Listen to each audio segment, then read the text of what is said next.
Hello दोस्तों, ऐसे ही कहानियों को सुनने के लिए मेरे चैनल को सब्सक्राइब कीजिए। किसी आदमी के पास बहुत सी गायें थी। वो गायों का दूध बेचकर अपना गुजारा करता था। एक बार उनके गांव में कई महात्मा आए और वहाँ यज्ञ करने लगे और वो वृक्षों के पत्तों पर श्री कृष्ण लिख रहे थे। वो व्यक्ति रोज अपनी गायों को वहाँ चराने ले जाता था।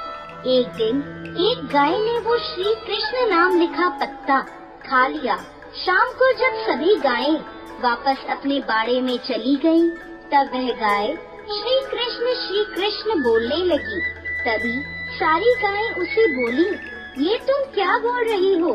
तो वह बोली, श्री कृष्ण नाम रूपी पत्ता मेरे अंदर चला गया है।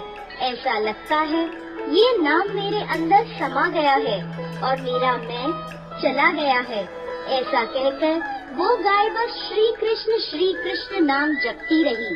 सभी गायों ने निर्णय लिया कि इसे अपनी टोली से बाहर कर देते हैं। सुबह जब वह व्यक्ति आया तो उसने देखा कि वह गाय बाड़े के बाहर खड़ी है, तो वह उसे वापस बाड़े के अंदर करता है, परंतु बाकी की गायें उसे सींग मारकर वापस बाड़े के बाहर कर देती हैं। उस व्यक्ति को कुछ समझ नहीं आता कि सभी गायें इसे दूर क्यों कर रही हैं।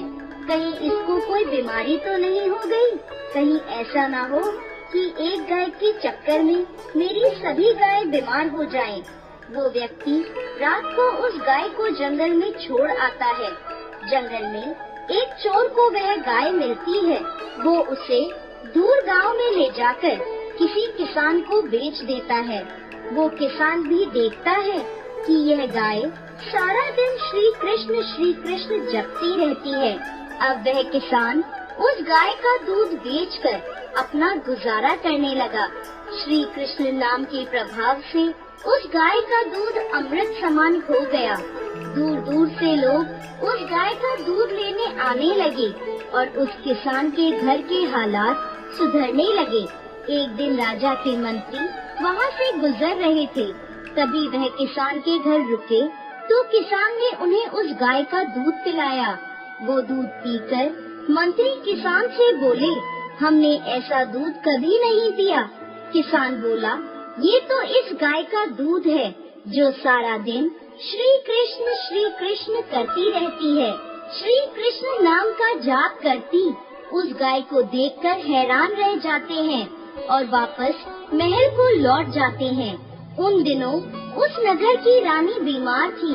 कई वैद्यों के उपचार के बाद भी जब वह ठीक न हुई तो राजगुरु बोले, रानी को तो अब भगवान ही बचा सकते हैं।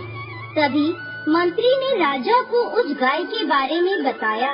राजा को इस बात पर विश्वास नहीं हुआ और वह मंत्री के साथ किसान के पास पहुँचे और उस गाय को देखकर हैरान रह गए। राजा किसान से बोले, यह गाय मुझे दे दो। किसान हाथ जोड़कर राजा से बोला, महाराज, इस गाय के कारण मेरे घर के हालात ठीक हुए हैं। मैं ये गाय यदि आपको दे दूंगा तो मैं फिर से भूखों मरने लगूंगा। राजा बोला, मैं आपको इस गाय के बदले इतना धन दूंगा कि आपकी गरीबी दूर हो जाएगी। तब किसान ने खुशी खुशी गाय को राजा को दे दिया। अब वह गाय महल में रानी के पास रहती और श्री कृष्ण नाम का जाप करती रहती। श्री कृष्ण नाम के जाप को सुनने से और उस गाय के अमृत रूपी दूध को पीने से रानी की सेहत सुधरने लगी और धीरे धीरे वह ठीक हो गई। अब गाय राजमहल में राजा के साथ रहने लगी। उस गाय की संगत से सारा गांव श्री कृष्ण नाम का जाप करने लगा। पूरे महल और पूरे नगर में श्री कृष्ण नाम का जाप गूंजने लगा। श्री कृष्ण नाम के प्रभाव से एक पशु राजमहल के सुखों को भोगने लगा। इसी तरह श्री कृष्ण नाम के जाप से मनुष्य भी भवसागर से पार हो सकता है। बोलिए श्री कृष्ण भगवान की जय।